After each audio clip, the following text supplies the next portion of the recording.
All right. Here we are. That's the longest 5-minute countdown. Yeah, okay. Yeah, it's like the longest thing to sit and watch that thing. It really is. We need a snazzy intro. But it gives people a chance to kind of get in and join us. So, I guess. On that note, welcome everyone to what's been a long time coming. It's been at least almost a month, actually. When I was setting the date for this, was almost a month since our last Into the Nexus live board game chat, vlog, panel, whatever you want to call it. There's a lot going on, though. Yeah, a lot going on. So I think tonight we have a special guest joining us, and we're down a member and up a member. So it's always good to have new faces on the scene. So we'll do our quick intros as we go around the room, and then we'll jump into some cool chat. So I am Anthony from Ant Lab Games. I am Francis, also Ant Lab Games. All right, and we're joined by, let's start with Mr. Breath of Fresh Air, because I love that game. How's it going, everybody? Yeah, it's been a little bit, but good to be back, and we are right around GenCon time, so looking forward to talking some games tonight. So nice. Yeah, good timing. All right, Mr. Board Games for One. Hey, howdy, Mike here. Board Games for One. Focus on solo content and some family games. Find me mainly on YouTube.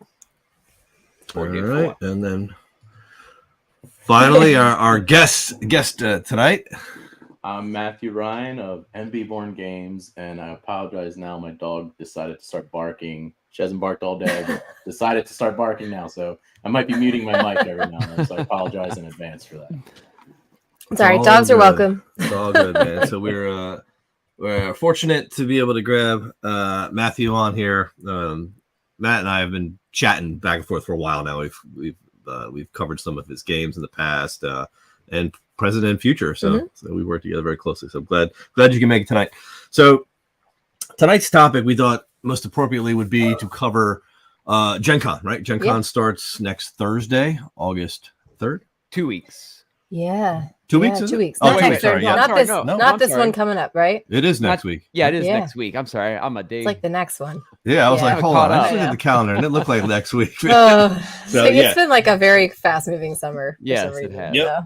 Yeah. So exciting GenCon. Unfortunately, we won't be there, but I'm sure. How many of you all are going? I'm going for Julie and I are going to go for Friday and Saturday probably. So, nice. I was about to say, man, you live in Indy. So yeah, I'm 15 minutes away. Is she excited to go? This will be her first GenCon, right? She is, yeah. We went down last year to see just kind of the craziness, but she hasn't been in the expo hall, so it's always okay. You know, people the first time you go in the expo hall are like, whoa, this is like a lot. That's a lot of people. So I think they're expecting a pretty big crowd. I think a lot of people, I think so. You know, are now like for the most part, like, okay, I gotta go do something. So I think, I think it's sold out, isn't it? If it's not, I'm sure it's close. I've heard that it's been close. Is this the first year where there's like no restrictions? Right. They had restrictions last year. Deal. And that's why I didn't go. I'm not going to deal with that. So I just that's a big deal. The hotel. I think that really I guarantee they lose 15 to 20% of people who were probably wanting to go. Yeah. Yeah. But that's all gone now. So yeah. Excellent. So it should be a good heavy GenCon, which is always chaos. It's hot, crowded.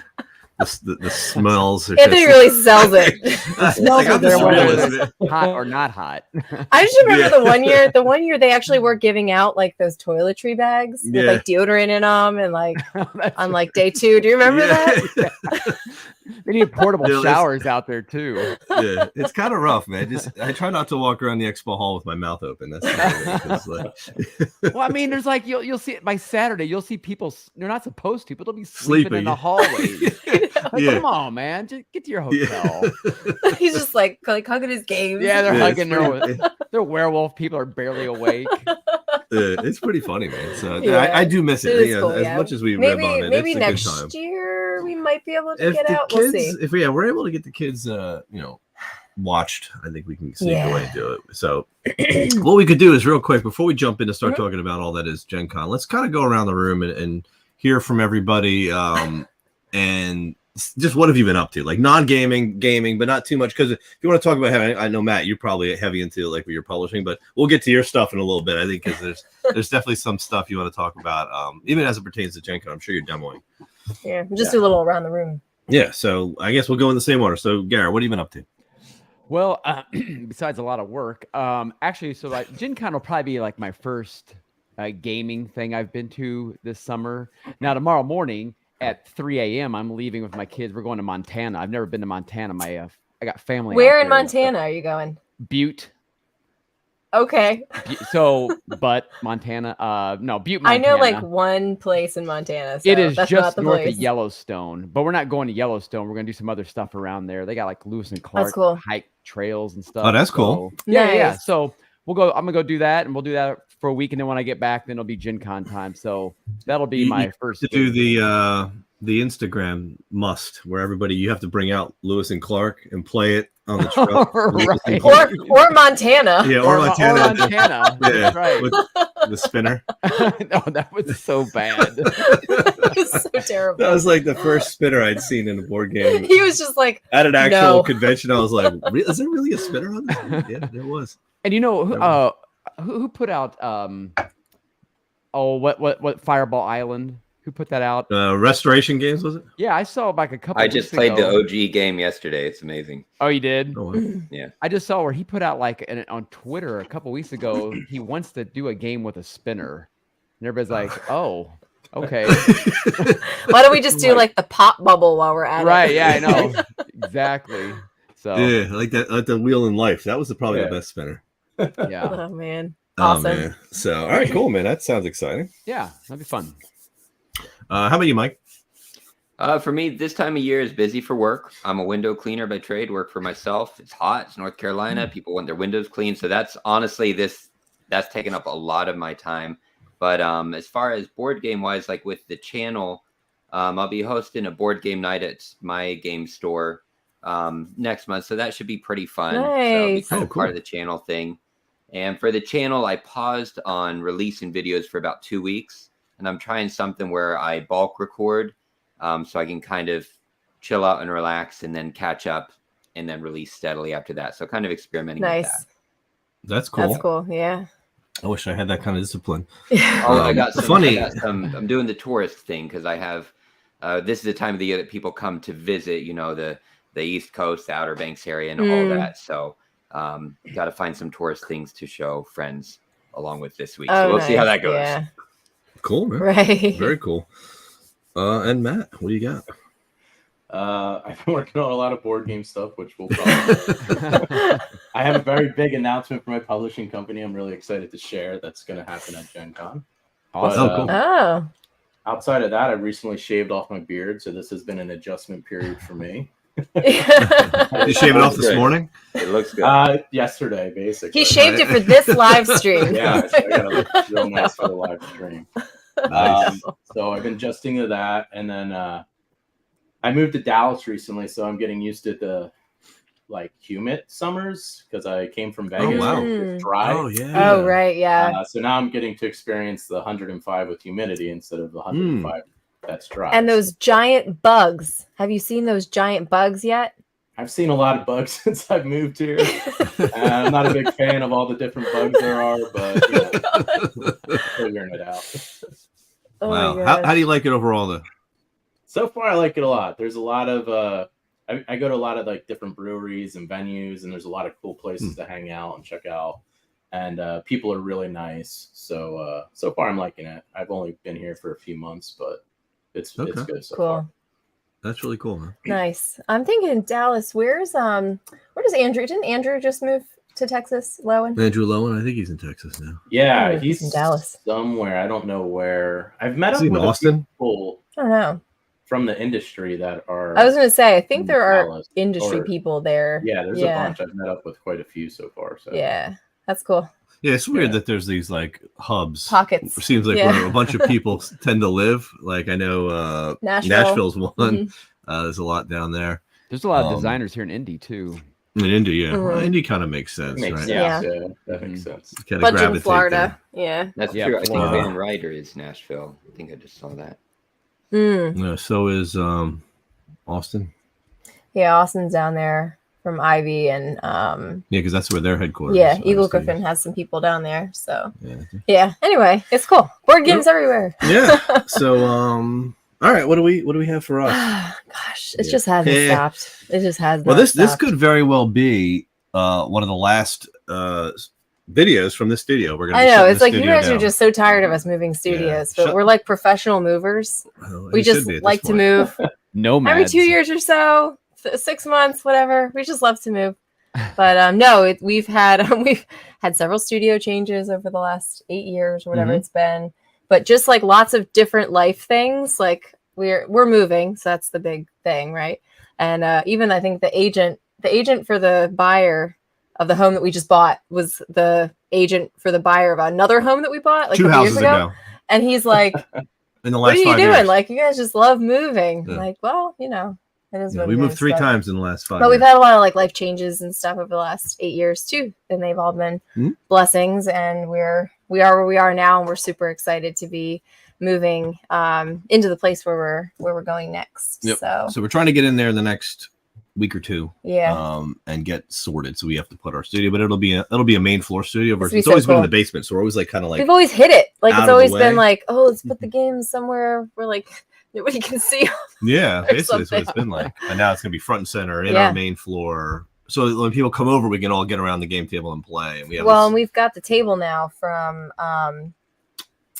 Geek and Son. Yeah. That has the leaves on the top, so it actually looks like a table. It is a table when you're not using it as but a it looks game like an table. actual like piece of furniture as So it's opposed to cool. like a gaming So we're table. So a really putting it gorgeous out. table. Yeah. So Yeah. if anyone like not to promote it, but that's what we're doing because it's like the nicest table we've had, so it's super nice. But in any case, that's what we're in the midst of. We're in the middle of a move. We're just about ready to move in. Studio's getting torn down and rebuilt, and it's a disaster when you've got a list of games that you're still working on, trying to coordinate shipping between addresses and all that. It's well, and people are like sending you stuff, and you're like, okay, send it here, don't send it here, whatever. Yeah, so that's been crazy. So. But we also just got back from.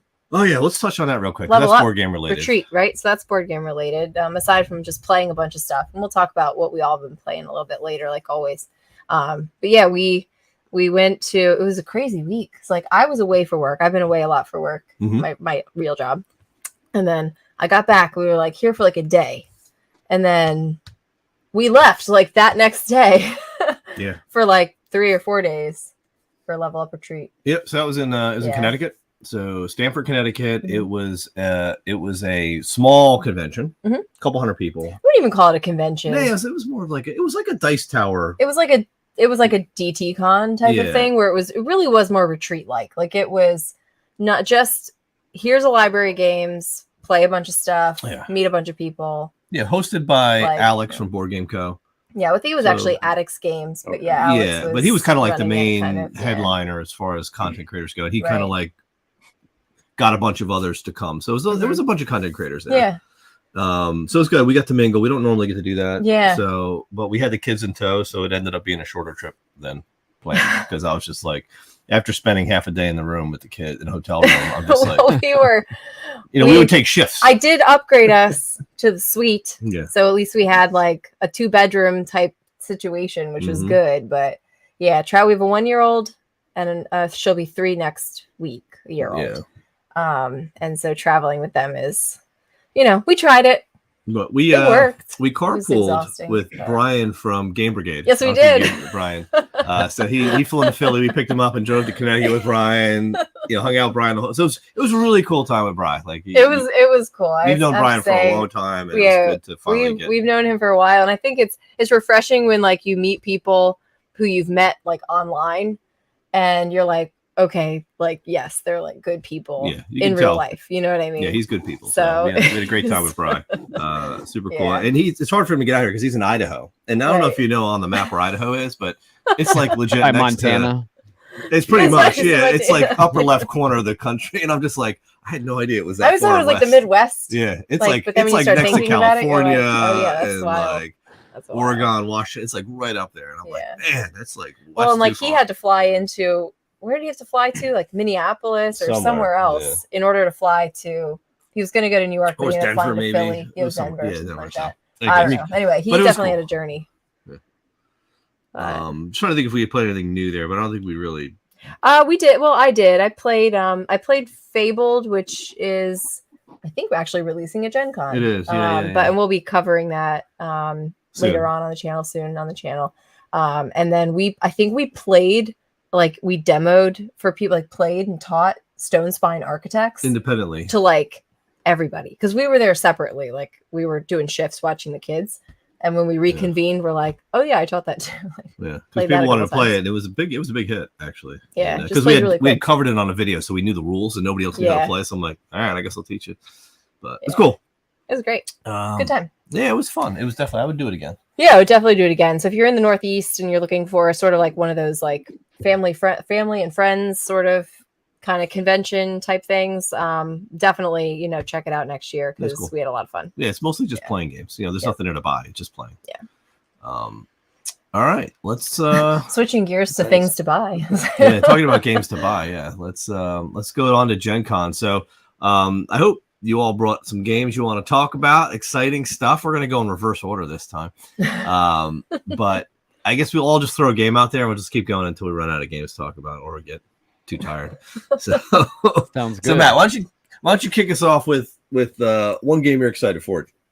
I have a list here, but I feel like I'm like being a publisher, like I get excited for my other friends' games and stuff. So a lot of the games are like related to them. I'm not great friends with this person. I've had conversations with them, but I'm excited to just check out in person Race to the Rafts by the City of Games, Frank West. Okay. Just because I look up to him a lot as a publisher. What is it called? Race to the what? To the Raft. Raft. It's like the like there was Isle of Cats, and then this is like the game after that. Oh, okay, right. Okay. And it's like you didn't save all the cats, and like we're still trying to get these cats off the island, and it's like grid movement, tile placement, kind of thing. And there's apparently like 80 different scenarios that you can work through that have different difficulty levels to them. Okay. But yeah, I just as a publisher, I really think he does a good job. So I look up to and kind of see what he's doing, and I read his blog a lot. So I'm excited to see that one in person and maybe talk to him and stop by the booth. And I think it just fulfilled recently. I think it's just like actively being fulfilled to people right now, or like last week or something like that. Cool. Okay. And that'll be available like to buy, or is it on demo? Do you know? It's going to be available to buy, because like I said, it's fulfilling. So I'm pretty sure it's available to buy, but I didn't like look it up to double check. But yeah, I'm excited to just check this one out. I was watching some videos and stuff, and it just seemed it's like a puzzly grid thing. It seemed cool. Yeah. There's a lot of people excited about this one. Yeah. Especially with all the success of Isle of Cats. Oh yeah. So we never played Isle of Cats. No, we didn't. I didn't either. I played. I like it. I think I played like 10 or 11 times. I played that. Oh really? We're like sort of the anti-hype. I know. I'm just like, oh. If there's when the hype gets to a certain point on a game, I'm just like, I don't want to play that. Well, that's how I felt about Heat. I can understand that. It almost gets like overdone, and I'm just like, oh, this is, and everybody's talking about it. I'm like, you know what? I've heard like, enough. It can't be that good. Yeah, or if it is, I'm like, yeah, I don't know. It's just everybody loves it. It's just, I don't know. It's a weird thing with me. That's why you and I loved Montana so much. It wasn't very hype. You know what though? We had a spinner. We gave that game an absolute chance. Like we sat down at a convention, we pulled it out, we set it up, we started playing it, we did the spinner thing. And then I was just like, you just had that face the whole time. Yeah, I'm just like, I can't get into it. Like, I was like, because I kept thinking to myself, they could have actually made a dice out of this. They could have easily. He started like retooling the whole game. And I'm like, why would you not just design two big fat chunky dice for this? Roll both dice and call it a day. Like that's it. Where there's like, because you gotta have like rules, but where to get stuck between the two. You know what I'm saying? Like, because there's that line between the two things. At least give us the game of life spinner, with the where it actually has to pick one of the other. Yeah, and I was just like, we literally packed it back up, put it away. I'm like, I'm done. I gave it a shot. I'm not gonna kill it, but I tried. Oh, so funny.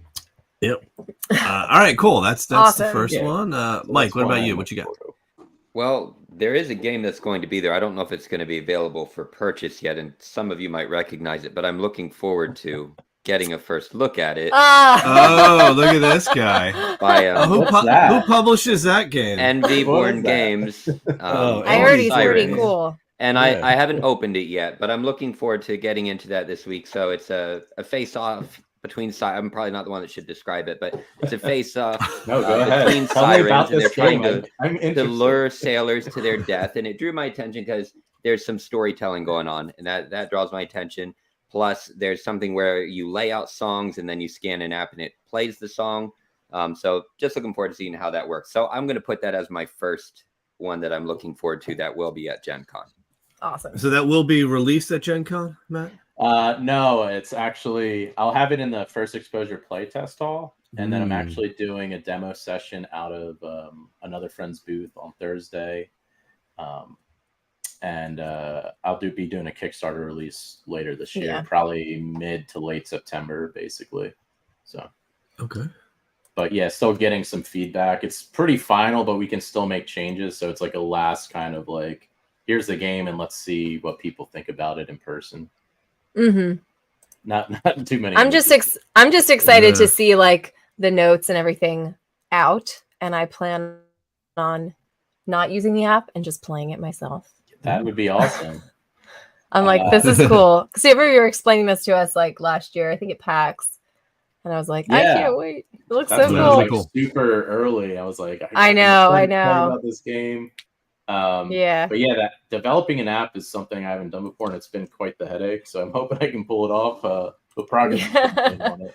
But I think that's cool. a first grade pick from Mike. I really do.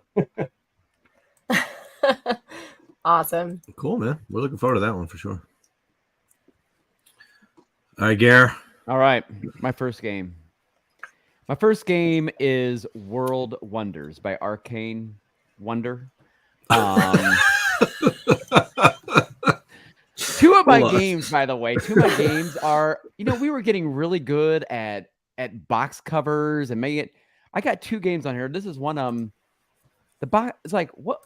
I'll bring it up. Hold on. It looks. I don't know. Come on, Arcane. It looks terrible. You've had some good covers. This one's bad. This one here. Let's see. Is it gray? Yeah, that gray is pretty bad, man. That's rough.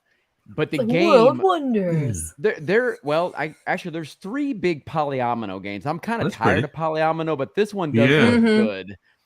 This is and you got action tracks, kind of like if you ever played Hadara. That's a very good one. Yeah, there they are. And you got to buy your tiles that you're going to lay down. And then there's also monuments, and these monuments are like, the pyramids or the hanging gardens, and they're wooden bits. Look at that.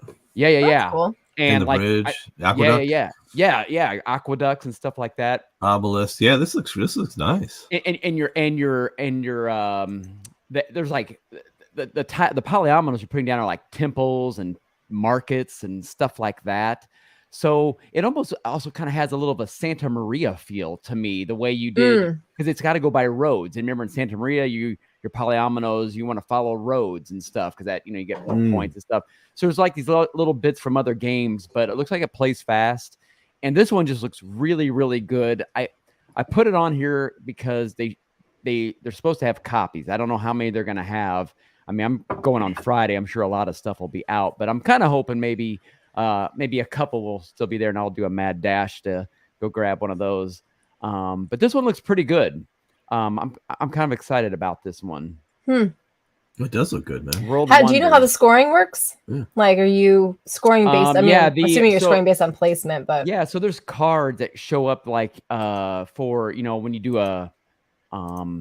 the Great Pyramids. As long as you're by certain areas, you're going to get so many points.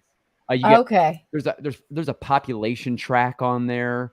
So and then I think those are goods or some resources. I believe I have to go back and look at it. But of the three polyominoes, I mean, Matthew said the first one that the raft game, and there's this one, and there was one more which is called what's it called? Oh, Wild Tiled West. I was talking to buddies. I like that name. David and Ryan, and it does look, it's a polyomino, but it's like Wild West kind of theme. But the price point is like, I might wait on that one. So it's like $65. Oh wow. Yeah. But it looks great. But I think I like this one more. I think this was because it seems a little faster, probably a little easier to get more people into it. So I don't know. I'm gonna definitely check this one out. Cool, man. Yeah, That's excellent. The tough part about going through this list that at least I always struggle with is that it's got like so much stuff in it. Like you go down to BGG, they do a good list of a good job of compiling all this stuff, but they don't do a good job of really tagging things. At least I, from what I can tell, of what's actually available to buy.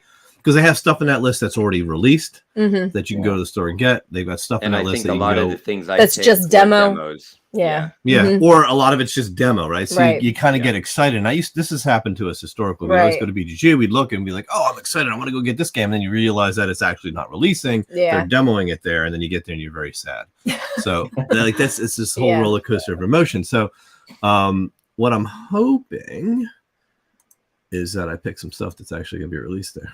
Yeah. That's what I so here, like my list. Yeah. The first thing I picked, War of the Ring, the card game Against the Shadow. I don't know if that's releasing at GenCon or what. I think this is the expansion for the War of the Ring card game. Now, I have this game, and I haven't played it yet. But here's the catch: I haven't played it yet because it would be the two of us versus each other, right? We'd be versing each other, which I don't really love, but we still do it, right? When I heard that they're releasing a solo and co-op add-on to this, boom, I'm sold. So I'm not even going to touch it until this comes out, and then we'll just learn it solo and co-op. We'll learn it co-op, and we'll play it co-op, which I think Lord of the Rings games to me, you want to be the Fellowship, right? Right. And you want just like the living card game is, right? Because you're basically it's a few of you against the shadow, right? And this seems to be similar, but in a different vein. More like the board game, which we never played, which seemed like sprawlingly massive. But again, it would have been the two of us against each other, which we typically stay away from those types of games when it's sort of like direct conflict. But I don't know. Like I don't even have to think about this. I'm gonna buy it, and if I can't get a copy at GenCon, I'll just wait for it to come out at my local game store. Well, you're not getting a copy at GenCon. So. Well, I can get somebody who's going to GenCon to buy me a copy. So, I mean, maybe I'm not going to do it. It's like Carrie. But we have a couple of people on this video that are going to be at GenCon. I'll pay for shipping. Got a couple 3 hours. Okay, got you. Okay. Yeah, just grab a couple games, ship it. Like if you're feeling the kindness in your heart. To know if it is available. Some of them say demo on it, or if you see a price on it, that means it's going to be sold there. Yeah, gotcha. Also, Exactly. if it says first exposure playtest all, that's just demos as well, because that's what I'm doing. Yeah. With my titles. So, real quick and easy, that's ours. That's at least the one I picked. Oh, yeah. Did you have one you wanted to talk about? I do have one I want to talk about. What's the one you want to talk about? I want to talk about Federation. Oh, okay. Because it's like my favorite game of the year so far. Still, I think I've talked about it a few times. Probably talked about it on this panel. But if you're looking for like a heavy Euro, which is what I'm always looking for, like I'm always going to the con looking for something that like we can sit down and like I can like eat the rule book for a few days and like really get into it.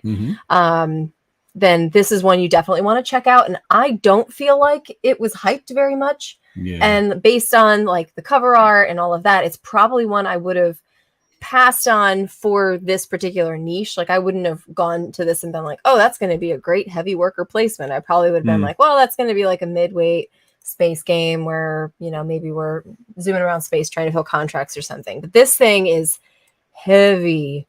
And we did do a review on it, so you can go kind of watch if you want to get a lot of information. But basically your different federations trying to achieve, I don't want to say like dominance, but somebody is going to ultimately, I guess, end up ruling the galaxy or whatever the case is thematically.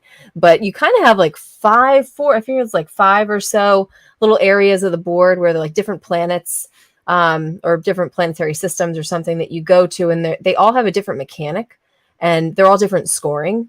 So you're trying to kind of like manage your Federation board by gaining like other species that are going to help you. I don't say like species, but other races, I guess, or whatever. They're space races.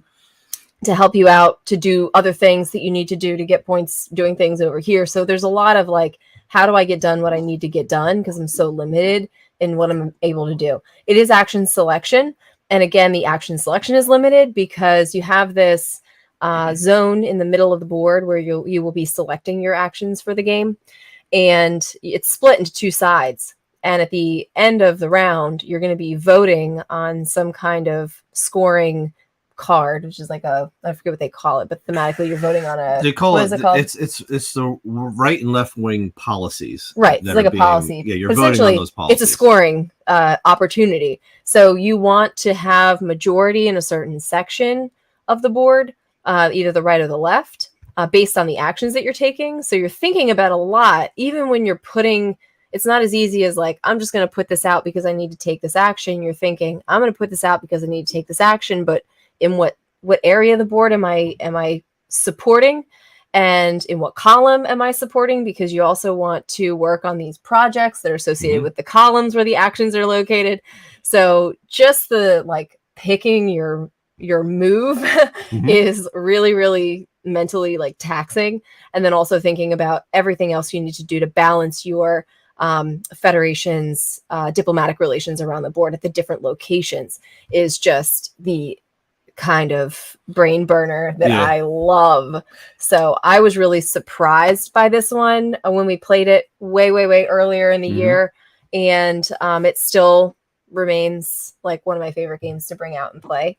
So it will be released at GenCon, I think, or maybe not released but available. I'm not sure if you can get it right now. I think it is released at GenCon. Yeah, it's going to be at GenCon. But I haven't seen this on a lot of people's like lists of things they're looking for. So definitely, if you're like us and you kind of like the kind of games that we like, you know, and you're looking for those like heavy, meaty type of games, this is definitely one to look into. Yeah, it's really clever design in that every sector is a track basically. For all intents and purposes. Every sector is a track, and you're trying to be the furthest up on those tracks, and your influence on those tracks, or your however high you are, you know, basically will pay points later. And you push up those tracks by voting out in the middle. It's really neat, and by actually going there. So there's like 1,000 different things you can do. It's just really, but like it's so balanced that you have to do a little bit of everything. You do, because if you don't, like your scoring that you think you're going to be scoring for pushing up one track is only going to reward you points for like a different track. Or you're competing against what they know are two different strategies, and you only score on that scoring card for the one that you're weakest in. So you have to always push. So when she pushes one track, I kind of let her go, and I'm like, no, you do not. You push that one track, you do not, and I won't have to push it at all. Yeah, but we do kind of run her all track. Yeah, because it's one of those games where if somebody's like, yeah, I want to go really far on that track, you're like, okay, fine, but they're going to miss out on points because you have to balance what you're doing. You do. Yeah, really cool. It's just really elegant. It's well done. So.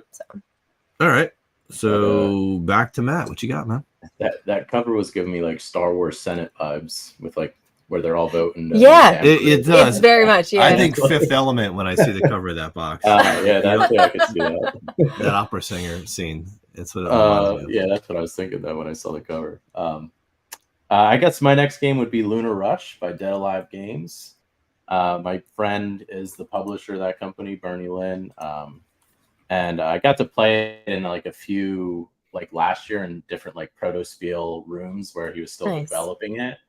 And he actually had a successful Kickstarter during the same time as Mind Your Business. And I think, I'm pretty sure GenCon is first time that he's going to be able to sell it to the public. And he had an issue. I know he had an issue with his ocean freight, so he had to actually airship stuff just so he could kind of try and break even almost. Oh, or something like that. Oh, wow. But it's a lot of fun. It's a Euro style resource management. There's like a level of bidding to it, and you're trying to collect different resources, and there's worker placement element to it where you can improve your facility on the base to make certain things you can do stronger. So you get more resources from it. But then there's a market that as you're sending things back to Earth, the market is losing value as you sell things. So you want to be like the first there to sell something.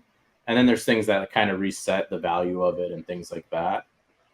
So on the left side of the board there, you can see like those are all the ships going up to the moon to like supply the astronauts or meeples there, and then they're sending stuff back on the ships to sell in the market. But it's a really fun game. I had a lot of fun when I was playing it, and he developed it out even more. I don't know if he's gonna have like Kickstarter edition versions or whatever, but I know we'll have it there, and I'm excited to see like the final version of it. Nice. So is it more of like, is it an economy management type of game, or is it more? I mean, there's like a faction management type of thing. There's definitely like economy management, because if you see that, it's like there's timing too, because there's certain ship paths that take it takes like 3 turns to get there, and then there's like a fast one that's only 1, but you can't send as much stuff up or back. So you kind of have to see what other players are collecting resource wise and what they're planning on selling, because if they get to market before you, and I don't know what the resources gold, but say that the one person has 1 gold, they can sell it for the 9, 9 value, and then it drops to 8. And then if you get there with 3 gold, you get to sell all 3 at 8 though. So you're trying to get there with as many as possible to get the highest cool value of it, and then it goes down. But there's different things you can upgrade on your player board or moon base that makes you collect things quicker or better resources. So you're spending stuff that you're sending to the moon to purchase those things, and it's just like there's a timing element that you have to get right, because sometimes if you don't have anything to send back on a ship, or if all the paths fill up, you can't get a ship to send stuff up at a certain time. But it plays really well, and I had a lot of fun with it, so I'm excited to see it. Like I said, that's cool. Yeah. All right. Awesome. Lunar Rush. So you said that's releasing at GenCon, or? Yeah, I'm pretty sure he'll have it there for sale, because he was telling me he had to fly stuff in just so he had product. Wow. That looks pretty nice. Cool. Lunar Rush. Yeah. We're always up for a space game. Yeah, I'm big on space games. I got it on I got a Kickstarter one. I obviously haven't received it yet, but yeah, it's good fun. Cool. Who's up? Gary, you up next? No, Mike's up. Oh, Mike's you moved up our faces around. Mixed us around. There we go. There we go. Yes, actually, War of the Ring. That was one that I saw. It had a solo mode, and then also I was looking at the one that you had picked there, Gary. Even though the art, I was like, ah. But so this game here, it doesn't say demo. It says releasing Q3 2023. I believe that's the quarter of GenCon, right? Okay. It is. So we're gonna assume maybe this is releasing because it doesn't say demo. So it's called which one Barcelona. Is this? I'm glad you're covering this one. Okay. Yeah. So I mean I'm pretty typical. So like the box art is what catches me first, and then the theme. That art is amazing. I like the Barcelona theme. It's just a city builder Euro game, but it's tile placement, which I'm finding for some reason I'm just really into tile placement right now. So it looks like there's the shared board in the middle where you are building the city, and then you have your individual player boards, almost like any of these types of designs, like a mini Lacerda design or something. I know nothing more about it other than you are building a city, shared resources in the middle, your own player board, but it looks beautiful. I got a little bit more on that one because that was one of mine. Because David and Ryan over there at Man vs. Meeple, they put out a little preview. I think David's already played it 3 or 4 times. He told me, he's like, because he knows the kind of games I like as well, and he goes, "You're gonna love this game. It is like point salad goodness. Tons of combos. You can move diagonally. Your little player board has like cobblestones. You're removing them. You're gonna build things. He said like in some of his games he's scoring like 300 points. I mean, that's something like Russian railroads and and Grand Austria Hotel, and it's like, oh wow, did we have another designer finally? I've been waiting for a game to kind of do that. We haven't really seen that in the Euro realm lately that I can think of off the top of my head. And this guy, this game looks super, super fun. So it's definitely like you, Mike, it's one that's high on my list. And I do believe it is going to be there for sale. How many copies, I don't know, but I'm sure it's going to be there for sale. Yeah, I had hit. picked this one as I told Anthony, I'm like, I don't know, maybe want to talk about it, but I'm proceeding with caution on this because to me it seemed like I'm seeing a lot of people talk about it. I read through the rule book, which is available online if you want to learn more about it. And I like what I see, but it's also, what are you showing me? Oh, yeah. Okay. She's like, I don't know why we didn't get a copy of this. And I just, you make it sound like, I don't know why we didn't get a copy. Well, no, it wasn't like that. It was like, oh, I wonder why we didn't review this one. And I was like, I don't know, because we work with the publisher. Right, we work with Board and Dice a lot. And I just showed her the emael that said, open this email to get your review copy of Barcelona, which we didn't know. We've been very, very busy and have not been picking up every opportunity to review games. But that being said, I'm interested in seeing it, but my hesitation is like I looked through the scoring and it does look very like point salad-y combos and everything. And like you said, Gary, with like the 300 points, that's exactly what I had thought when I read through the rules. I'm like, ooh, this is going to be like really high scoring, like crazy, which is not always my favorite. Like I'd rather a lower scoring game that were sort of like, so you don't like point salad-y games? Or it depends on what it is. It kind of depends, and it can't be like I don't want to say fiddly, but like I can't be thinking the whole time about how many points am I going to get if I do this combination of things versus how many points am I going to get if I do this other combination of things that takes me down another route. I want to say like what's the one we played from? Was it Devere with the tiles? The Knizia one? Yeah, the Knizia one. The acrylic tiles is colored ones. Oh, Millefiori. Millefiori, exactly. I wasn't a huge fan of that for that reason, because it's like, yes, it can be satisfying to go boom, boom, boom, boom, boom, and it's almost like kapow all over the board, points everywhere. You know what I mean? Which is fun, but it's also like if you have to like if you're playing with somebody who's like, oh, I'm going to take a move back. Or like, oh, I screwed up this part, so now I've got to backtrack or something. It's like nearly impossible. There's no unwinding that. Yeah, and it's just, it's like everything you do, you sneeze and you get points for it. It's like, oh, I put a piece here. I get less rewarding. But now I get points for that. Oh, and I also happen to do this and the other thing. So I get 9 points. I prefer more like, I prefer like doing a lot of stuff that's like not gratifying. Right. And then to a point, watching it pay off. Yep. And then being like, yes, that's kind of my vibe. Towards something and then getting the payout. Not that won't happen in this game. Never played it, but just reading through the rules and looking at what you're getting points for. And then I did see like in the credits for development, because this is a fairly new designer. I think he's only designed. There's another game coming out, I think at GenCon as well, or it's releasing on Kickstarter. Arborea, I think he also designed. But for the development, Blazej Kubaki, whose games we've played before. And then David Turchi was mentioned, and his games have in the past couple of years gone very like points here, points there, math all over the place. He always tends to add a level of which is not a bad thing, but it is they can be complex for the sake of being complex and not from a strategy standpoint, but from like a math standpoint, I guess, if that makes sense.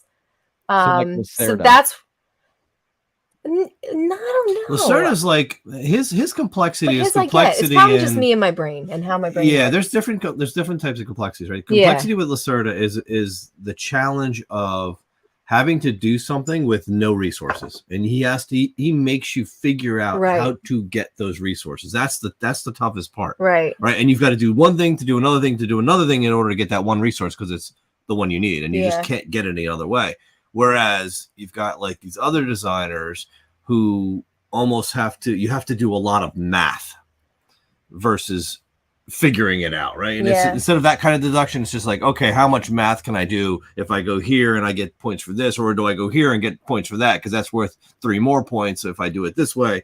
And it's just, that's what I don't like when you've got that complexity of having to do accounting and bookkeeping versus and like with Turchi, it's a lot of bookkeeping. That's just where he is. With Lacerda, it's not. It's just do this, but you're going to get very little for it. Yeah. Right. Right. But that very little thing you got for it is going to contribute to this much bigger thing you're going to do 6 turns from now. Right. Like that's. I mean, how what do see you it. guys think as far as like, because I know we all kind of play some heavier games. Like when you look at complexity, are you looking for like that accounting, bookkeeping, like keeping it all together complexity, even with maybe a not as complex like strategy and just like kind of gratifying all over the place? Or would you rather like a more complex like rules, getting it to the table, that kind of thing, and Well, I've always less bookkeeping?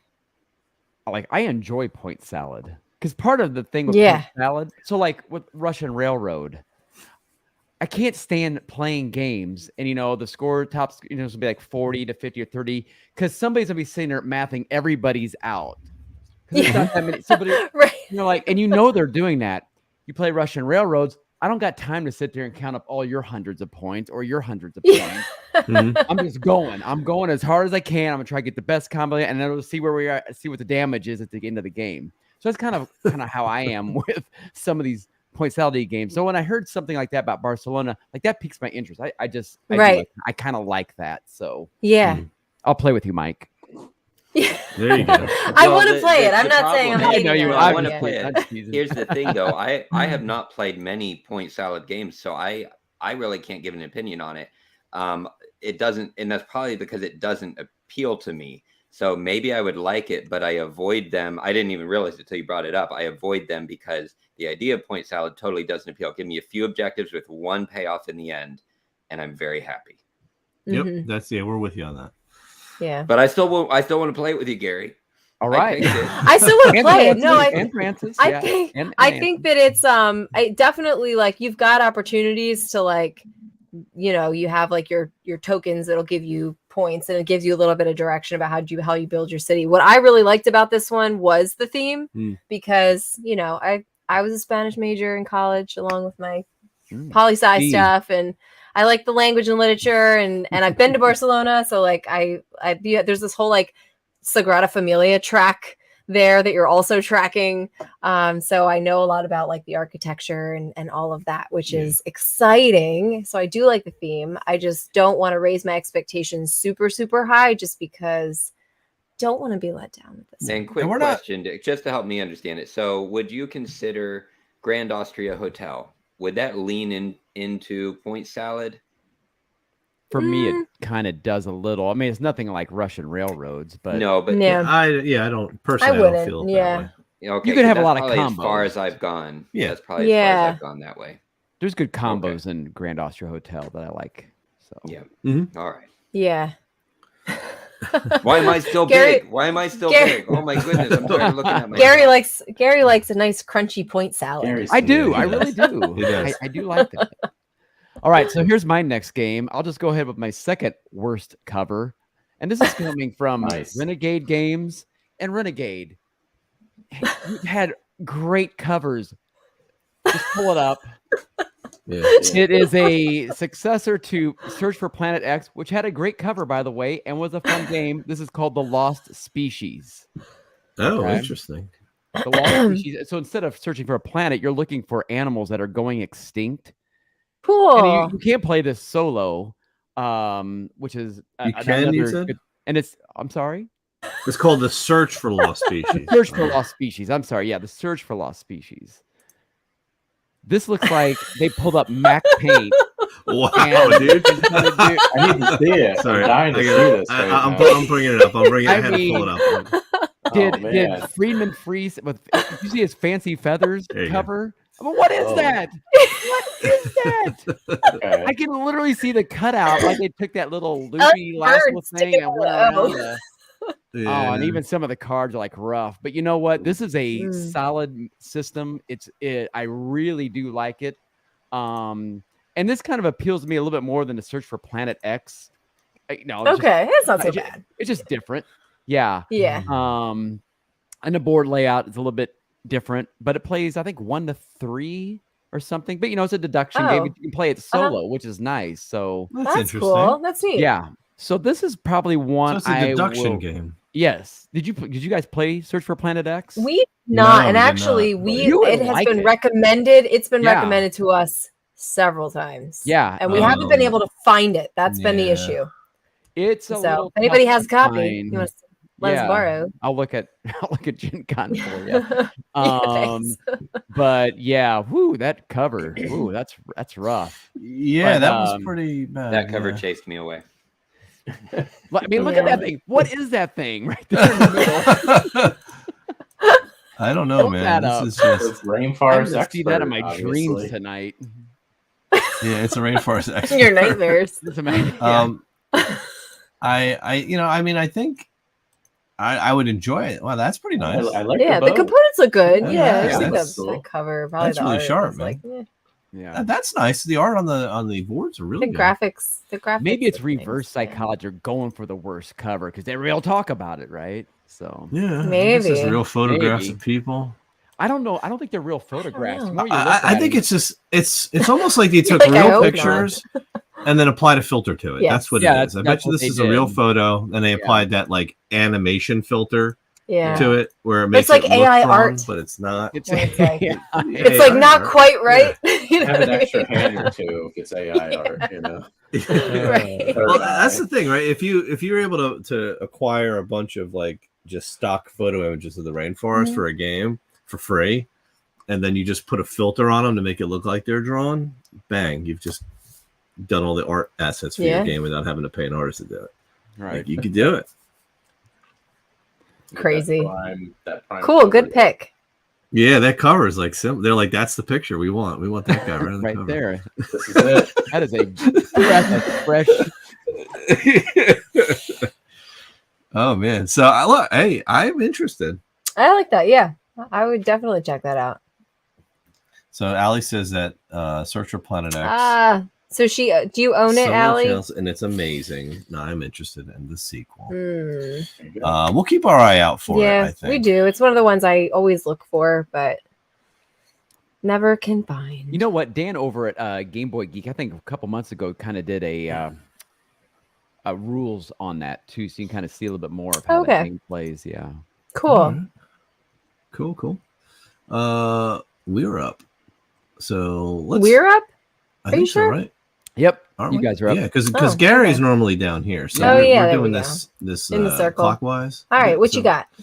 Well, we have. You know what? I'm not going to talk about games we've covered yet, unless you want to talk about those. But I'm going to talk about this one. I don't know if this is a release or something, but I've heard about this one. It's called the Isofarian Guard. Has anyone heard of this game? I have heard about this. I don't know much about it, but I have. And heard it's about it. like it's like a 1 to 2 player like adventure, like kind of like, I guess, a narrative driven adventure board game. Mm-hmm. I've heard like a lot of buzz about it. And it has like these really cool like. So this is what gets me whenever I look into one of these games, like these player boards where it's got like your all your trackers, the places to put all your gear. Like that's where, like, if I'm gonna play an adventure game, you got to give me slots to put my little cards with my gear, right? Because then I feel like I'm Just like upgrading. off to the side. I need to be upgrading my guy as we go. But I don't know a lot about this, but I saw that it was on the list for Gen Con, and I'm like, if that's something that's there, it has $160 price tag now. Oh, So that might be a that's little my bit. question. Is just like, what makes it different than like every Yeah, other and what is it different, right? And I guess adventure game? and I guess the easy answer there is the story. But look at the minis. Oh, but also like, the minis. but the minis, These minis are nice. right? I mean, they're painted nice, but they Mhm. just the quality of the sculpt is pretty good. You can tell, Yeah, right? I mean, yeah. that's pretty good, Who put this right? game And I think, out? I mean, look at the box it comes in. Look, I think it was like Yeah. Kickstarter. Let's see. Cat included. yeah, I think it was a Kickstarter. So if this is something that, I mean, it looks nice on the table. Like this Yeah. is, if it's a narrative adventure and there's a It'd be good fun. story to it, minis, the whole kit, right? Depending on how it's done. So I have more research to do, but if this is a Gen Con release, Mhm. $160, you don't have to pay for shipping. Is the story good? I don't know. But again, I've heard buzz. Just buzz. I'll check it out for Okay. you. Yeah. Cool. If you will. Love Maybe to I know. need to do some live streaming from my phone while I'm there. You should. You should. Yes. You should definitely do it. What did you want to put up? I don't know. I mean, we've got a couple things I guess that we were looking at. But a couple of those we've covered, so I don't know if we should talk about those yet. Okay, so So we can talk about Lost Ruins of Arnak. There's an expansion coming out for that. So there is. that's Let me bring that up. There's a couple big expansions coming out. Yeah, That one. which is good too. I mean, I'd almost rather see, some years you have like a lot of big hits. Other This is an years I'm expansion cool with year. like, let's put out like a good solid expansion instead of a crappy game. Let's Do see, you know what I 2 mean? new leaders, explore new paths of knowledge, and Yep. 2 new research tracks. That's great. Like Yeah, every I time think they that's cool. up the tracks, change the tracks. And I've heard it's weird. Like I get kind of like mixed. People are like mixed on Arnak. Either they love it or they hate it. And I don't I get. think they just love. I just don't get why people don't like this game, but that's okay. Right. It's one that we find that we can. It's one of the games we bring out like with family or like I want to say lighter gamers, but maybe not as active gamers. That they still feel like they're getting into a story and they're doing stuff, and it's. They can kind of understand what's going on while also having a good strategic time. Yeah. So I'm always interested in anything that expands on things that we play a lot, and this is one that we do play, and I would be interested in getting expansion for. Yeah, we've done Arnak with some lighter gamers who never played this before, and it's a game you can take right out on the table, and everybody teach it can quickly get right to and it. just get to it's it. an easy worker placement because there's like. There's a bunch of places to go, and it's not hard to figure out what you need to get. Like it's not a lot to teach here, so it's just one of those simple games. I think adding more legs to it is always welcome, right? Because it lets you continue to play your older games, but breathe new life into them once you've like outplayed it. Yeah, I think that's kind of a good thing. All right.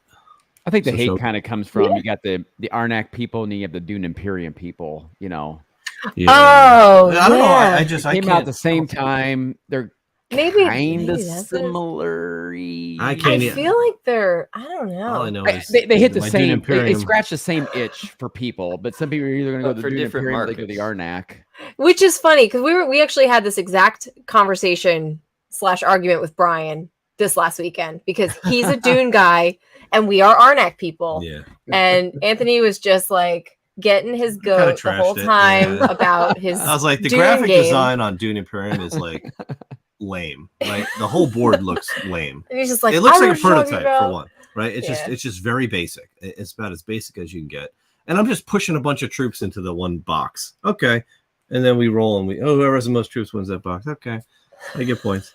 And I'm gonna look at the card offer. I'm like, none of them really appeal to me, so I won't buy cards this round. I'll just go get more spice. That seems like the right move to do. Like that was the game to me. And I was like, okay, maybe I'll get money this turn because there's like 3 choices of options of what I can do here. It didn't even come near the experience that I got with Arnak. I don't know why now people swear by it, but I just can't. It's like, I think it's overhyped, man. Honestly, they're like, oh well, you got to play it with the expansions. I'm like, why do I got to play with the expansions? What's wrong with the base? That's what makes it good. Yeah, but it's like now I got to go spend $50 to enjoy a game I've already paid $50 for. That's right. That's how they get you. That's how they get me. Now, look, I haven't like thrown it out yet or traded it away. I have it still. I want to give it another chance. I want to see what the hype is, right? Because I want to be a believer. But I haven't. Well, did you get the expansion? I'm a believer. No, I'm gonna have to. Somebody's gonna have to bring it over. They need to tell me how good this is because I played it solo. It's got an app for solo too, from what I've heard. That's supposed to make it better. I don't know. $50. Yeah. Is that the first expansion for Arnak? Or do they have one? This is their second. They had the second one. Yeah. I'm pretty sure they already had one, and I was like, I don't recognize this cover. Was it the Lost Explorers? It was the new. I think he gave asymmetrical powers. Yes, there was like leaders. You had new leaders, something like that. Yeah, new leaders. Like expedition leaders. Yeah. We do have it right there. Yeah, expedition leaders, what it's called. Right. Yeah, I was like, so very cool. Yeah. Cool. All right. So back to Matt. Yes. Me. All right. Y'all probably heard of this one. I don't know. It was on the hotness list for a little bit, but Galactic Cruise. Oh, yeah. Oh, okay. But it's a demo. Yeah, it's a demo. That's okay. You should still check it out. Yeah. Yeah. The only reason I can't wait to check this out. The only reason I really like. They've been all like. They've been really popular with it recently, but they've been demoing this game on TTS I think I played it with them like a year and a half ago, and they've had like Yeah, this looks 500 so or good. 600 TTS demo sessions with different groups of people Yeah. since then, just tweaking the game and make it better and better and better. I love that. I love that. Yeah, and it's so another much. space game, so Right. It's the like Ian it. That's O'Toole a art box that cover. gets Yeah. me. Yeah, Ian the O'Toole art's art really always nice. wins. Yeah. But Well, you're this is obviously basically It's you're O'Toole. CEOs of a corporation, and you're starting up ships to send them to space to for like luxury clients to take them to Mars. But you have to, as you're building your ship, you have to add certain things into it that passengers want or need to accommodate them. And the bigger the rocket, the more it can score. But as it's coming down, and then you have to have certain fuel, which you can kind of see their player board there. You can unlock things to hold more fuel or more passengers at one time. But your ship, depending on how much fuel, can do longer trips to different planets. And then also when it's like coming back into orbit, like it can fall apart and like be destroyed. So but there's a worker placement element to it, and each spot you can place people on has 2 abilities. But there's a thing you can build like bridges. I don't know what the game term is for them, but in between them, you could build like a bridge or a network, I think is actually what they call them. So if somebody's blocking that space, you could go to an adjacent one. And if you have a network built there, you could still access that player action or action on the board. Or there's also like a fee where you could pay certain player money to use their network. So there are like limitations to what you can do, but there's like workarounds. It just, you get punished kind of how you utilize them. But they've been working on this game for a long time. Obviously, the art looks great. The guys behind it are really, really nice guys. I have talked to them online a lot, but then I got to meet them for the first time at Origins, where we're kind of saying it's nice to meet people in person that you've been talking to online for a while.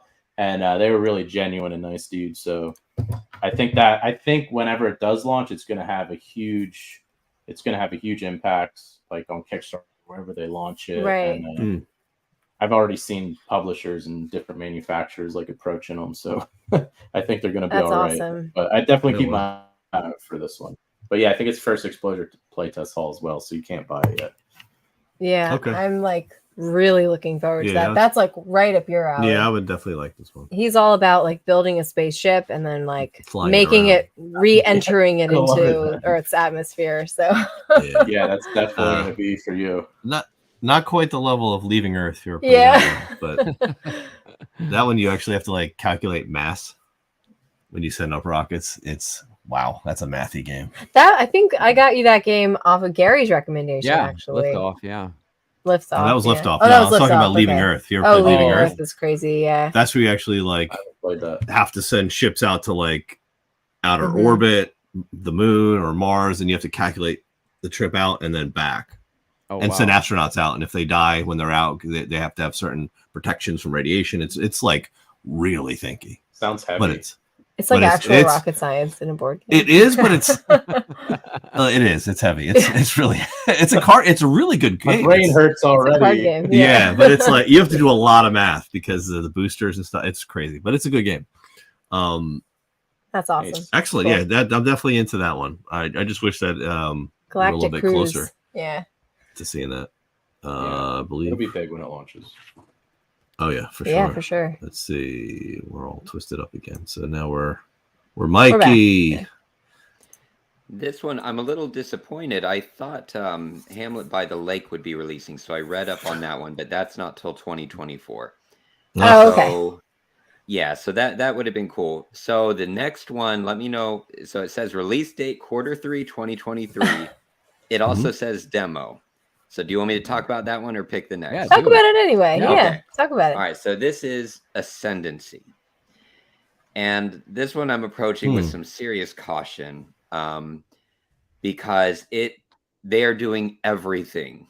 Every single game mechanic that I can think of is getting thrown in. Okay, so do you know something about this? No, but I know games that do that, and it's like...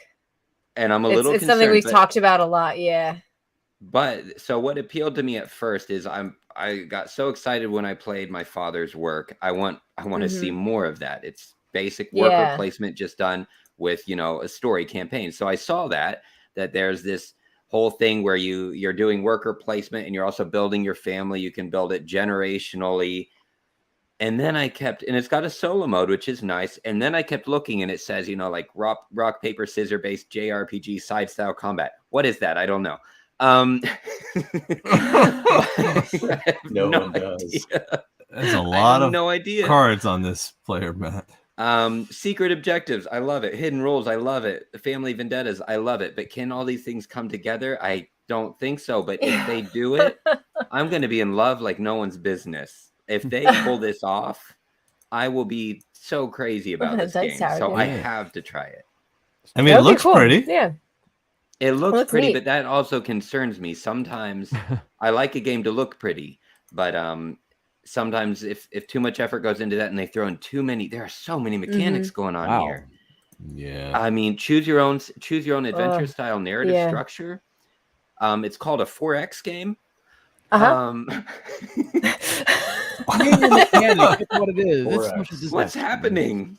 It's the dices. I've never seen something like this personally. So look, this could be a disaster, but I don't know yet. So far I'm more excited for this than any, and will likely be the most disappointed, but I gotta see. Wow.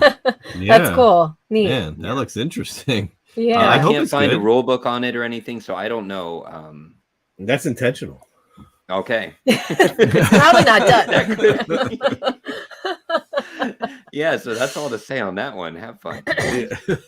90 to 480 minutes playing time. Okay. Wow. I guess that's any campaign, right? They give you the full Yeah, campaign. I don't know the designers. I don't know the publisher. I'm fascinated. Yeah. Very interesting. Well, if you hear more about it, we definitely want an update. Yeah, I would like to hear about that. For sure. All right, Gare. All right.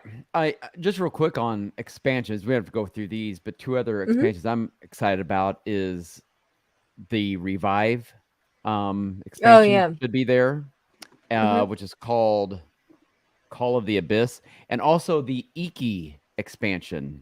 I don't know if you guys if you all played Iki, IKI. IKI, yeah. That's a super fun game. Because that was like 5 years ago, and then they redid it, and now they have an expansion coming out. But the game I want to talk about is from Osprey Games. This is called This is by Thompson and the Undaunted team. David Thompson, yeah, of course. Yep. It's called General Orders World War II. It's like interesting. A 30 to 45 minute worker placement. You're trying to they say it's a tug of war for control of World War II battlefields. That's cool. Yeah, it comes with like I think about 50, 60 wooden pieces. And so it's no images. There's no images for this one. They're go to Osprey. There on their website, maybe? They're on their Instagram. Oh wow, okay. I remember there was a link for it and I saw it down there. But it looks pretty cool. The box cover looks pretty neat. It's actually it's a thick box, but it's kind of a small box. So yeah. So this it's $35. That's a good price point. Right? It has a bunch of wooden pieces in it, like airplanes and stuff like that in it. It's an area control game, you say? Worker placement kind of worker placement. I wonder what you're placing workers to do. You're taking combat? You're taking control of World War II battlefields. So you know when you're out fighting. Oh, okay. Your lines are shifting. So that's what it is. But I think it takes place about over 45 minutes or so. That's cool. But yeah. I mean, I love all the. I'd be really interested in this. And so I was like, "Ooh, this looks pretty cool." And it's like, it's got a good pedigree. So I'll definitely go to Osprey's table and check that one out. Yeah, let me know how that works. You just got the airplane one, right? Battle over Britain. I got them all except Stalingrad because that's a 2-player. The other one campaign. Even the Battle of Britain is only a 2-player only, but there's a pretty solid solo mode out there for it. So I guess it's one similar to the ones that they did for all the previous. Yeah, that's cool. Because Turkey designed those. Turkey and they're like They're like All logic those, trees. yeah, the solo mode. Yeah, yeah. They really are, man. There's I Yeah. tried it, man. I have it. They're seriously logic trees. Like if this guy is here, but he's over there, and he has this guy over here, then you're gonna want to play this guy here. And I'm like, Yeah, I don't what? want to think that much on my. Yeah, that's it. Like a lot, man. The one for Battle of Britain is fan made, so he, Okay. he's not involved in that one. But yeah, have you played Battle of Britain yet? No, is that kind of more like X-wing in No. an essence at all? No, not necessarily. I guess you could see similar mechanics to it, but no, not really. It's much more streamlined Because it's for sure. dogfighting, right? I mean, Yeah, it's essentially, dogfighting. you're World War II airplanes. Yep. Okay. Yeah, That's neat. I'm interested. Yeah, if it really is good, I wouldn't mind that one because I did enjoy Undaunted in its normal form. It's a pretty cool game. Cool. So that's the other Neat. one I'll be checking out. Yeah. Good pick. Yeah. Oh, we carry always with these interesting picks. I know. Are we up next? There we go. We You are up next. Right.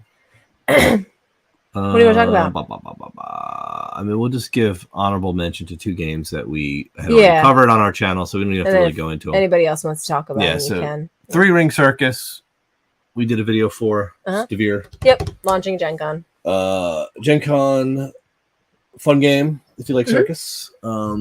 Definitely, I enjoyed it. I think you enjoyed it more than I did. Yeah, I still enjoyed it. Yeah. What about it did I like more than you? You like these kind of race That's games right, where you can push the that game. where you're kind of pushing it. Yeah.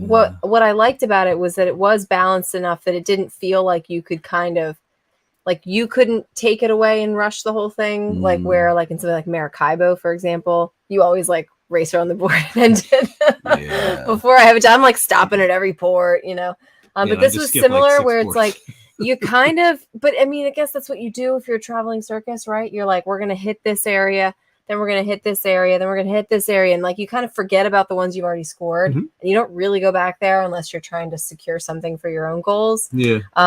So it's just very like, I don't know if it would kind of feel samey after a while because you're sort of just doing the circus again. Yeah, I think that's But- the thing. The reason for that is that you're chasing Barnum. You are, Right. exactly. 'Cause They're he- really he setting the triggers the pace. scores, yeah. Right. Yeah. But it was well balanced and well designed. And I did like it. But I Yeah. think you liked that piece of it more. I think what changes the game is how you build your tableau, Mhm. which is your circus. Yeah. And that's what scores you. Yeah, Tons that's of everything. points. Yeah. And Yeah, if you don't tons have and the tons of right points. pattern, Yeah. because it's all like relational with the performers and where Yeah. they are in your tableau, that determines if you're going to score them. So it's a good game. The other one was Everdell Far Shore. Mhm. So this was the successor Yeah. to Everdell, which is not an expansion. No. So it is and we both decided it was right between core Everdell hmm and Milo. Milo Everdell. Yeah. Right. So Milo Everdell is like the light version. Yeah. Everdell, if you want to call that the heavy version, this was somewhere midweight, right? And Everdell itself is not. I a would heavy call game. it, I would say probably like light to It's- midweight. yeah, it's light to mid. Yeah. Where like Milo Everdell is definitely like kids Everdell. Yeah. Where this is like you could bring it out and play it with somebody who's never played a board game before, Mhm. and they wouldn't be like overwhelmed with what do I do. Yeah. It removes the whole relational card mechanic Yeah. where if you have like the husband and the wife, you can play them on the farm for free. Like there's none of that at all. There's no relation between animal and location except for type. And you can only do it 3 times for free. Yeah. You get 3 anchors. And when you play the anchor, you can put any critter on a matching location for free. Yeah. You're not on it, but you just put them in your tableau for free. And that's it. Like it's the only real similarity in that aspect, Yeah. but everything else is different. So Yeah. neat. So It was Far good. It's Shore- good enough. So Far Shore is the Everdale is like Jaws of the Lion is the Gloomhaven Yeah. guess you could say Yes. that. Yeah. I think that's at safe. the same price point. Yeah. Yeah. Yeah, that's the same thing. But different. I think it's different audience. So like if people really love Everdell, you Mhm. don't need to go get Far Shore. Right. Right. Right. Like That's why if you were like, oh, Everdell's like making my brain hurt for some reason, then maybe this is one you want to check out. Yeah. So Too many animals.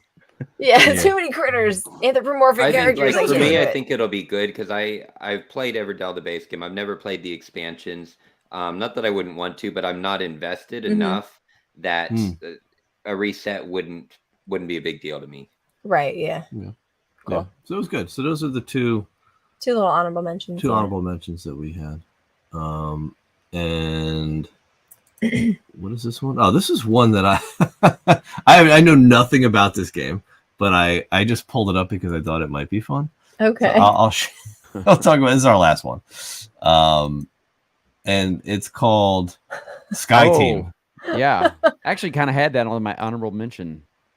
Right? Did you? Like I this think is kind of like I think it's demo only. I think. I don't know. Yeah, it's so hard to tell. two-player It looks cool. co-op, immersive. Like it's like I don't know if you're air traffic controllers. Yeah. Well, I think one you're is, pilots, and aren't then you? Like I think you're- one's air traffic control, one's a pilot. Oh, And I you're trying get to it. bring me in. It's like hidden Yeah, and I don't think information, you kind can- of. I don't think you talk either. I think it's done. Oh. Yeah, limited communication is what Yeah, they or- describe. Oh, that's kind of cool. That's Yeah. neat. Yeah, so you've kind of That's up my alley. yeah. So I thought it would be pretty neat. Yeah, that's I To hope do they have some something like copies. this? If they do, I'm gonna grab it.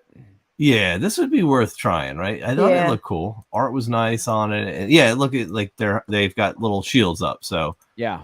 you're Yeah. definitely hiding what you're doing So here. you're probably watching what the other person's doing to try to infer what you they're need to doing. do, Yeah. maybe So something it's like like- that. Oh, it Yeah, just and, seemed like, neat That's to cool. me. I like stuff You're like that. controlling flaps and all this. I mean, you're trying to bring Oh. them in. So You play a pilot and co-pilot at the controls Yeah. of an Okay, airliner. it's Your pilot, goal is to work co-pilot. together. All right. Yep.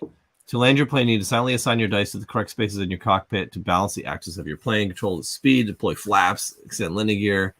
Wow. Yeah. The aircraft tilts You too lose the much, game and your stalls, pilot's overshoot life. the airport. And your life. It's Wow. airplane simulator. That's cool. Yeah, Yeah, basically, right? The Seemed board neat. game version. Yeah. So that was That's cool. That was sort of my last pick. Nice. Any All right. others do you want to talk about? No, I'm good. I'm Okay. good. All right, so we'll do another round if you guys have more. I got one more. And then we get to Matt stuff, yeah. Yeah, go to Matt. I have a few. Everything I pretty much put down is just like demos or not available. kind of stuff. Yeah. Maybe, Yeah, that's maybe I misunderstood maybe the a game assignment one guy here. X'd out like No. 20 days. But yeah, so there's a few. We don't have to get too deep into them, but honorable mentions too. But my one buddy Isaac Vega, he lives here in Dallas. I've connected with him. He has Rose Gauntlet Entertainment and came out with Wild Gardens. It was on BackerKit. Did pretty Oh. well. I think it probably would have done better on Kickstarter, but it still did really well on BackerKit. But it's like you're moving around your character and forging different resources in the game, like mushrooms or different stuff that you Ooh. can forge for. And then you're later on making dishes to serve customers. And when you serve these customers, you get certain abilities or points in the game. But some of my friends are actually characters on the cards, which Oh, that's always cool. fun. Yeah, but I got to play this with him. We met at like a board game shop locally and got to play it. And there's two different tracks that you can kind of focus on getting points to on that player aid or the track score that was shown before. And it's just the art's really, I like the art a lot. You're making dishes. We got to play with all these, like he had like the wooden bits that are like the deluxe components. And I was like, man, I Nice. couldn't imagine playing without these now, like it Uh-huh. spoils Wow. you on the game when you play with the really nice components. And Right. Versus I don't know. the Yes, I don't know if I could Chips. handle that. I'm spoiled now. Yeah, that's it, man. You can't go back. It's pretty art, real pretty. Yeah. Yeah. So That's this was really one cool. This that, is my speed for sure. yeah, I really enjoyed playing it, and I backed this one too. And again, we've been hanging out, and like he's a publisher too, so like kind of been working together, talking, trying to help each other where we can on stuff. And then the next one would be, I don't know if anyone's heard of this one, but maybe Gnome Hollow, which has been getting What is a it? ton of Gnome Hollow. hype. Gnome Hollow. Yeah, my buddy Ammon, and again, he's just going to be there demoing it. Okay. With people, but I was joking with him, like, we should make tour shirts because we've been to like every convention together and just like put all the conventions we've been to. And that's how we became friends, because we're literally just hanging out at every convention. But Yeah. he's Yeah. gotten so much hype for his game, and it was up for a bunch of different contests, like the Ion Award, I think was one of them, or there was a few where he was a finalist. And then when we were at Gamma, like I've never pretty. seen anything like it. Like literally like 20 publishers throughout the convention were approaching him, like trying to buy his game from him, and Oh wow. he's Wow. gotten a ton of offers on it, and I don't know which way he's going to go with it, but I literally I played it for the first time in SaltCon in like March, I think, and I posted on like Board Game Revolution. I was like, this game's going to make waves, everyone might. And like Yeah. it certainly is now. Like when it comes out, it's going to be awesome, but it's definitely one worth checking out or trying to demo if you are at Gen Con and can That's somehow cool. find an available copy to play. But yeah, I'll Cool. end with those two for sure.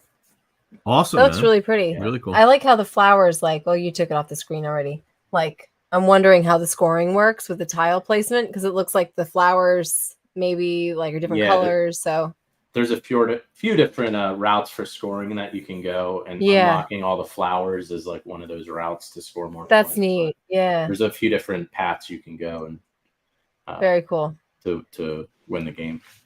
I haven't seen too many it's going. gnomes in board games. No. So. I don't know of any besides beautiful. No, I'm glad you showed that. Kind of like Matthew, a lot of the ones I'm apparently very excited for next year. And their games coming in like Coming in September. 2027. We'll just rename the whole live stream like No, Gen Con 2024. So I think two small ones, just quick mention, don't have to look at them, but Detective is a series I really like. It's a small little detective game where the cards in the box actually make a 3D crime scene. So they have one that takes place in Egypt, and like 3 fugitives run off and there's a dead body. It's Agatha Christie. It can be played solo, but it's funnest really with 2 people, and you each have decks and you're kind of helping each other, but you're also kind of not. So I'm looking forward. I'm glad they're releasing another and keeping the series going. But as far as a larger game, I saw Tales from the Red Dragon Inn. Now, this just looks like a basic dungeon crawler, the Gloomhaven style. You know, you flip open the map, or I guess Jaws of the Lion style, where you flip open a book to different maps. But the reason is this one is 1 to 4 players, I think, where Red Dragon Inn is usually multiplayer only. So I've never gotten a chance to try it. So I'm just curious to look into this series and see what it is, because it's characters from Red Dragon Inn, but they go on a solo co-op adventure. So it's almost supposed to be like what, a comedic dungeon crawl. They all get drunk in a pub in the Red Dragon Inn, I guess, and go on some crazy adventure. I think that's one of the games where we're cards. Is that the one that they put us in there as a card? What the, I don't know. You don't remember that? Oh, like a promo? No. Or was that a different one? No, that's a different game. It's a different one? It's another tavern game? Yeah. Okay. Yeah, sorry. Different pattern. Sorry. Well, I thought it was. Yeah, but nothing stands out about it. Like it just looks like you defeat the enemies or complete the objective, gain items and things like that. Total basic dungeon crawl, but they made a solo mode, so I'd like to see what the series is. Awesome. Cool. Yeah, really cool. Yeah, let us know about that one. Yeah. That's neat. All right. Let's finish it out with Gare. All right. Breath of fresh Gare. I brought hopefully some more fresh games here. Yeah. A couple just honorable mentions. One is I want to see what the Great Western Trail New Zealand is supposed to be there. So I want to see what that looks like. I didn't do Argentina. I just felt it's just too close to GWT. I know there's a little bit difference, but I want to see if New Zealand does anything different. I don't know. Maybe more sheep. I don't know. Also, I want to check out 1930. It's not coming out. I think it's going to be demos from Rio Grande Games, which I don't know the last time I played a Rio Grande game, but this one looks pretty good. Just because of the box art, and it's airplanes. So I'm going to check that out. But I'm going to cave, and I mean, it'll probably all be gone by Friday. I don't know. I hope Ravensburger planned ahead and is bringing enough, but I'll grab the starter set Lorcana if it's available. I mean, I'm interested. I want to see it. It might be something like my kids want to play, you know. I know it's a living card game, and those things suck you in. And I've been get a couple of booster packs, man. I'll get a couple booster packs because evidently, I mean, you pretty much are going to get a lot of stuff in the starter set, and then then you got the booster pack. So definitely will check that out. And hopefully on Friday they'll have some. And or if I know somebody inside, the expo hall, just grab me one, Matthew. Yeah. But I'll run. So, but yeah, I want to check out Lorcana. I think that's probably going to be the most hyped game there. I'm guessing. Yeah. So I hope they bring enough. I know a few retail owners, and they're really upset because they're like, I got allocated 2 boxes. I'm like, oh, Wow. I don't know wow. if they're gonna, I don't think they print it nearly as much as the demand is gonna be, but we'll see. I asked my local game store guy that I know. I go, hey, you guys getting Lorcana in, GenCon? He's like, no. He goes, we don't even get it for like a couple weeks after. So I wonder if that's like intentional. I wouldn't be surprised if they didn't bring enough. Yeah. So they're having like every hour of every day, so many slots in a room, and you pay $20, you get the starter set, and they go and they teach you how the game. That thing got sold out like immediately. Oh yeah. So you can't get anything. So, but hopefully they'll have the booth is right near the doors. So I'll try to plant myself. Yeah, run, man. I've done this before. Grandma. Last time I ran was for Mysterium because that game was so hot this year. No running. Everybody's running. Now, of course, those people they're running, you can beat them, if because they're all about, they're all offensive lineman size, and I'm like a free safety size. So I had a few steps on them. But I got my Mysterium and then sold it the next day. So because people were paying crazy money for them. Like, yeah, here you go. Give me $100 for that. Sure. So wow. Yeah. That's crazy, man. Nuts. But I'm looking forward to it. Some clarity here. Red Dragon Inn is where you're a bunch of drunk adventuring party members cheating at cards, while Tales is a dungeon crawler where you're those characters going on actual adventures. So that's where the good summary, yeah.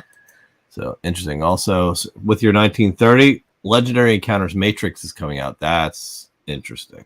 The Legendary Encounter series is always really good. We have quite a few of those. We had a bunch. I traded them all. Once you play them, you kind of like, you've been through the scenarios, you kind of, I don't know, for me, I'm always like, all right. So I had like Aliens, Predator, Big Trouble in Little China, Firefly. They made, they're all movies, and they're fun.